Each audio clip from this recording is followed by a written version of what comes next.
Perkenalkan, nama saya Imrofatun Hairiyah, NIM 97, kelas HKI C5.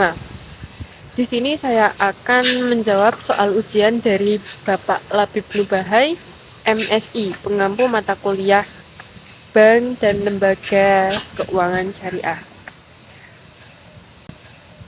Soal yang pertama, yaitu akad yang tepat untuk pembiayaan rumah Haidar dan Nabila.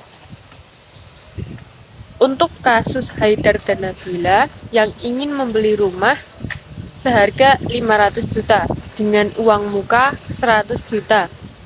Akad yang paling tepat adalah akad murabahah atau akad jual beli. Penjelasannya yaitu, dalam akad murabahah, Bank BSI membeli rumah tersebut terlebih dahulu dari penjual dengan harga 500 juta.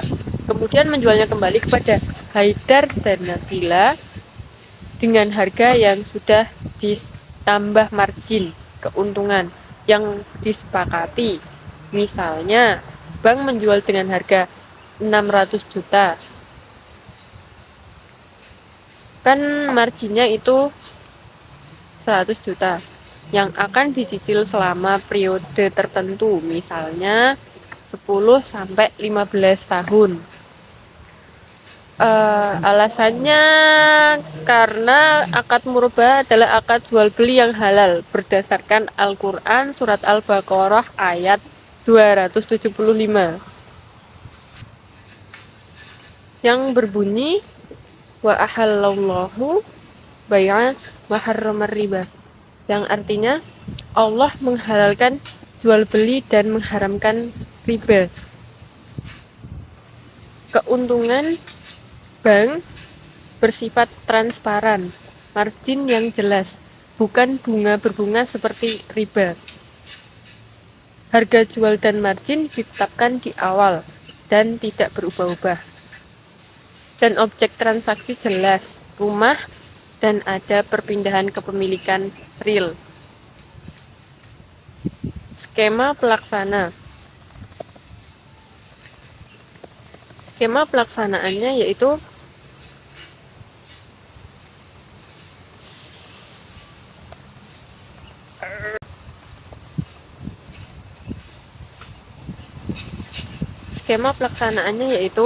Haidar dan Nabila membayar uang muka 100 juta. Kemudian bank membeli rumah dari penjual seharga 500 juta. Yang ketiga, bank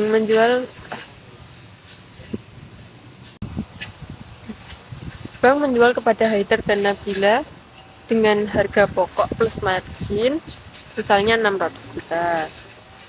Kemudian Haidar dan Nabila mencicil sisanya 500 juta dalam jangka waktu yang telah disepakati.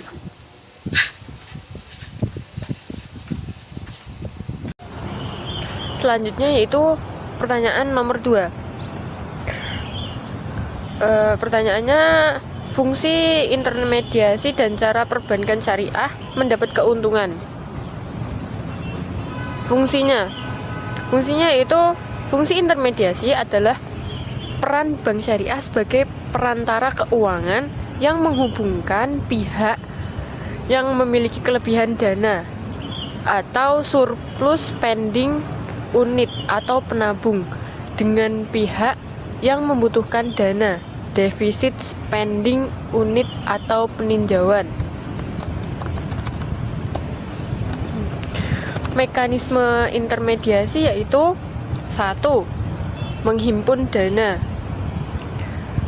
Bank syariah mengumpulkan dana dari masyarakat melalui produk seperti 1. Tabungan, 2. Deposito mudharabah, 3. Giro wadiah. Yang kedua, penyaluran dana. Dana yang terkumpul disalurkan kepada yang membutuhkan melalui pembiayaan murabahah, jual beli, pembiayaan mudharabah bagi hasil, pembiayaan musyarakah kemitraan, dan pembiayaan ijarah sewa. Yang 3, pelayanan jasa. yaitu memberikan layanan perbankan seperti transfer, clearing, dan lain-lain. Perbedaan dengan bank konvensional dan bank syariah yaitu bank konvensional menggunakan sistem bunga dalam intermediasi, sedangkan bank syariah menggunakan prinsip bagi hasil jual beli, sewa, dan kemitraan yang sesuai syariah. Cara perbankan syariah mendapat keuntungan yaitu dari pembiayaan jual beli, murabahah, salam, dan istisna. Keuntungan yang telah disepakati. Contoh, bank membeli barang 100 juta, dijual ke nasabah 120 juta. Jadi keuntungannya adalah 20 juta. Dari pembiayaan sewa, ijarah atau IMBT. Keuntungan ujroh, fee sewa, dan margin dari penjualan aset dari akhir masa sewa. Contoh, bank menyewakan 5 juta per bulan selama 3 tahun. Terus yang selanjutnya yaitu dari fee based income, layanan jasa. Keuntungan fee, administrasi, biaya transfer, biaya pengolahan rekening, dan lain-lain. Contoh, administrasi bulanan, fee transfer antar bank. Prinsipnya yaitu keuntungan harus dari transaksi real, nyata, ada barang atau jasa yang tidak menggunakan sistem bunga berbunga. Transparansi dalam perhitungan keuntungan dan berdasarkan kesepakatan dan keadilan.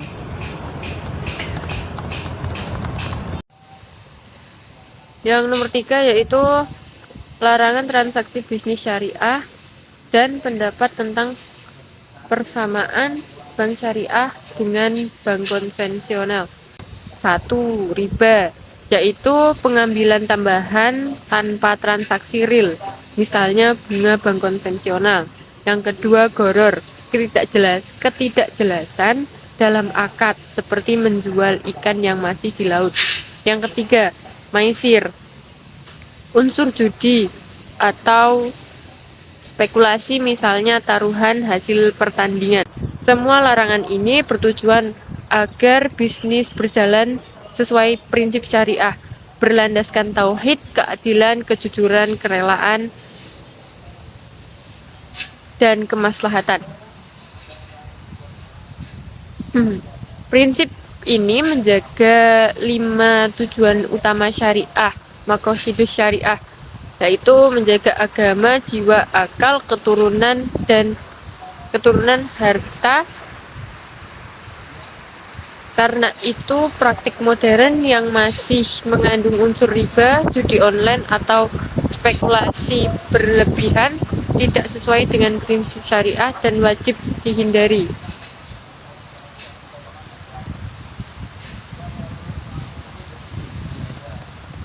Yang selanjutnya, pendapat saya tentang pernyataan bank syariah sama saja dengan bank konvensional. Pendapat saya pernyataan tersebut tidak benar dan merupakan kesalahpahaman yang perlu diluruskan. Alasan penolakan saya yaitu karena perbedaan fundamental atau akad dan prinsip. Bank konvensional menggunakan sistem bunga dalam semua transaksi. Hubungan hak nasabah adalah kreditur dan debitur. Sedangkan bank syariah menggunakan akad-akad syariah, murabahah, mudharabah, musyarakah, ijarah. Hubungan bisa sebagai mitra, jual beli, atau sewa menyewa. Yang selanjutnya, sumber keuntungan berbeda. Bank konvensional keuntungan dari selisih bunga antara bunga simpanan dan bunga pinjaman. Sedangkan bank syariah keuntungan dari margin, jual beli, bagi hasil, ujroh, dan fee layanan atau transaksi real. Sistem risiko. Bank konvensional saat nasabah meminjam menanggung semua resiko bank, tetap dapat bunga meski nasabah rugi. Sedangkan bank syariah mempunyai prinsip profit loss sharing. Bank dan nasabah berbagi resiko dan keuntungan sesuai akad. Yang selanjutnya penyewa dan regulasi. Pengawasan dan regulasi. Bank konvensional hanya diawasi OJK dan Bank Indonesia, sedangkan bank syariah diawasi OJK, BI, dan Dewan Pengawas Syariah yang memastikan kepatuhan syariah. Yang kelima yaitu investasi dan penyaluran dana. Bank konvensional bebas berinvestasi di mana saja selama menguntungkan, termasuk industri alkohol, rokok, dan perjudian. Namun bank syariah hanya boleh berinvestasi pada sektor halal dan tidak pada bisnis yang diharamkan. Mengapa muncul persepsi sama aja? Karena kurangnya sosialisasi, masyarakat belum memahami perbedaan mendasar antara keduanya. Terus selanjutnya tampilan fisik mirip dari luar gedung bank ATM layanan terlihat serupa. Selanjutnya, angka yang terlihat sama. Margin bank syariah kadang mirip dengan bunga bank konvensional secara nominal. Yang selanjutnya, praktik yang belum sempurna. Beberapa bank syariah masih dalam tahap perkembangan dan belum sempurna ideal. Kesimpulan, bank syariah tidak sama dengan bank konvensional. Perbedaan mendasar terletak pada filosofi, akad, sistem bagi hasil atau resiko, dan pengawasan syariah. Meski secara kasat mata terlihat mirip, substansi dan operasionalnya berbeda secara fundamental. Bank syariah menawarkan alternatif sistem keuangan yang lebih adil, transparan, dan sesuai dengan nilai-nilai Islam. Sekian dari saya. Wassalamualaikum warahmatullahi wabarakatuh.